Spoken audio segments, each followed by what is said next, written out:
Chapter 14. Bus Tickets. It was Friday and everyone loves Fridays. Today George loved Friday more than ever. Today he hopped onto bus number 11 like a new man. "What's gotten into you, sugar?" Joy asked as she gave him a big smile. "I don't know. I guess it's the thank you walk I did on the way to the bus stop," George said. "I did one at work yesterday, too, and a success walk last night. It really seems to work. I told you, George. There's nothing better than feeding the positive dog. But listen here. I got something real important to tell you. Me and the team have been talking and we have decided that we really want to help you succeed with that new light bulb you are introducing. So now that you've got the positive energy flowing, you're ready to share it with your team, which is a good thing because if you want to have a successful product launch, you're going to need to get your team on your bus. So this is rule number 4, George. Show him, Danny." Danny pulled out rule number 4, which said, "Rule number 4. Invite people on your bus and share your vision for the road ahead. Remember, you're driving the bus, George," Joy said. "But as you drive you want to keep asking people to get on. The worst they can say is no. If you don't ask they won't know to get on. Plus, the more people you pick up along the way, the more energy you create during your ride. The goal is to eventually have a standing room only bus, and since this is an energy bus it is always expanding, so you'll always be able to add more people. Now that you know this, George, it's important that you ask your team to get on your bus, or else you'll be driving the product launch by yourself and you can't do this one alone. You need your team to make this work. Are you getting what I'm saying?" she asked.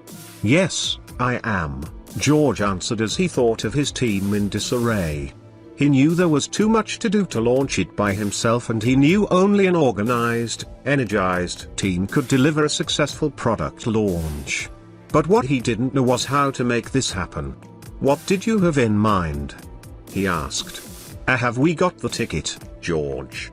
"We got the ticket literally," Joy said as she took a big swig from her water bottle. "Do you want me to explain it to him?"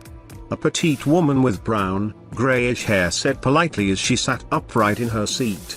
"Sure," answered Joy, "but first let me tell George who you are."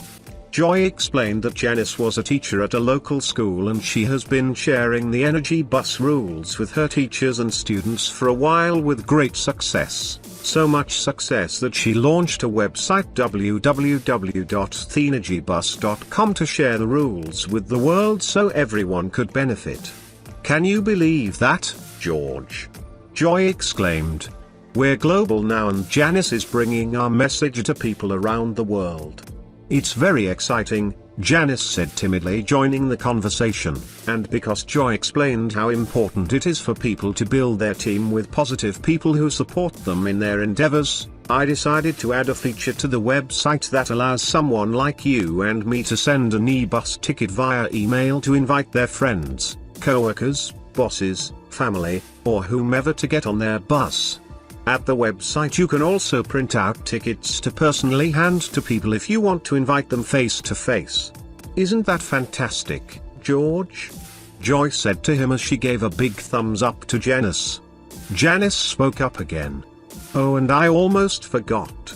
We also made it possible for you to write a message that is emailed along with your e-bus ticket explaining your vision and goal.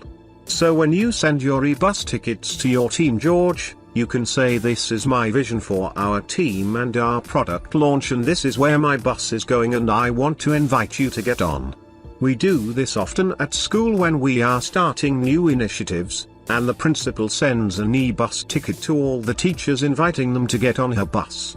It's a lot of fun, but more importantly it works. That's what I'm talking about," Joy said, more excited than ever. "There's no better way to get people on your bus than telling them where you are going and asking them to get on. But remember, George, you must share your vision with them. You must make it clear what you expect the launch to be like and how you expect the team to work together with no infighting and no egos getting in the way. and tell them how you expect everyone to come together for the collective good of bringing a stellar performance. If you don't clearly communicate your vision of the road ahead, no one will want to travel with you. Joy then advised George on a plan of action. She had been through this drill before and it had worked wonders with everyone who had ever come on her bus. It even worked before they had a fancy website and had to make the tickets by hand. But they were equipped and now George would be, too. She told him how he should email an e-bus ticket, without a message, to his boss and his team at work. That would get them curious, she told him.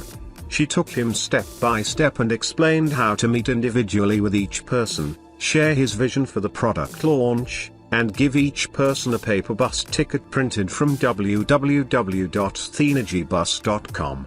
Then she advised him to conclude with, "Now that you know where my bus is going and you are clear about my vision for the road ahead, if you are ready to get on my bus, then return the ticket with your name on it to my office Monday morning by 9 a.m. George was looking forward to making this happen. Timing couldn't be better since the launch of the NRG 2000 was a week from today, and on Monday he would know who was on his bus and who wasn't. Plus the weekend would give everyone time to prepare for the upcoming big week. The energy is shifting, he thought. Oh, and one more thing, Joy said as the bus reached George's office building. Make sure you do a separate e-bus ticket for your wife, too, and tell her your vision for yourself, your marriage, and your family. She needs to know where you want to go, George. Don't forget that." "I won't," George replied. "I'll do just that."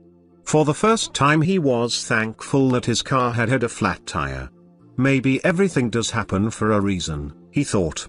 Maybe for the first time in a long while luck is smiling on me, and maybe, just maybe, this means my luck and situation are about to improve.